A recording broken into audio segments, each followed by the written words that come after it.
વડોદરા શહેરમાં એલજીબીટીક્યુઆઈએ સન્માન યાત્રામાં મોટી સંખ્યામાં એલજીબીટીક્યુઆઈએના સભ્યો જોડાયા હતા। વડોદરા શહેરમાં એલજીબીટીક્યુઆઈએ અને ફોરમ ફાઉન્ડેશન દ્વારા સન્માન યાત્રાનું આયોજન કરવામાં આવ્યું હતું। આ સન્માન યાત્રા વડોદરા શહેરના સયાજીબાગ સામે આવેલા એમએસ યુનિવર્સિટીની ફાઇન આર્ટ્સ ફેકલ્ટીથી નીકળી યોગ નિકેતન ખાતે પૂર્ણ થઈ હતી।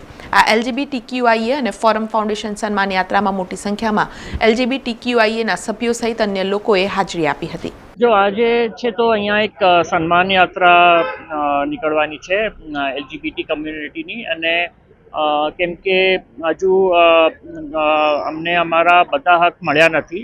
ખાલી આર્ટિકલ 377 જે એક કાયદો હતો જે આપણા સમલૈંગિક સંબંધને ગુનો ઠેરાવતો હતો એ કાયદો જ ખાલી અત્યારે કાઢી નાખવામાં આવ્યો છે। પણ હજુ ઘણા બધા હક છે, જેમ કે લગ્નના હક છે, દત્તક લેવાના હક છે, પછી વારસાના જે હક છે, એ હજુ ઘણા બધા હક અમને મળ્યા નથી।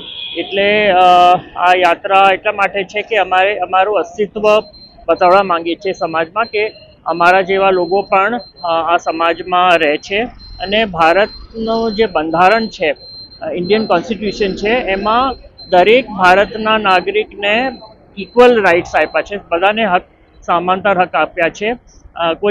કોઈ પણ ભારતના નાગરિક જોડે ભેદભાવ ના થવું જોઈએ અને બધાને માનવ અધિકાર મળવું જોઈએ। એ હેતુથી આ એક યાત્રા નીકળે છે, જેથી લોકોને ખબર પડે કે અમે પણ ભારતના નાગરિક છે અને અમને પણ ભારતના નાગરિકના જેમ ઇક્વલ રાઇટ્સ મળવા જોઈએ અને અમે હકથી રહી શકીએ બિના કોઈ ભેદભાવથી। સમાચારોના સતત અપડેટ માટે TNN ન્યૂઝને YouTube પર સબસ્ક્રાઇબ કરી બેલ આઇકોન પ્રેસ કરો અને અમારી સાથે જોડાયેલા રહો ફેસબુક, ઇન્સ્ટાગ્રામ અને ટ્વિટર ઉપર।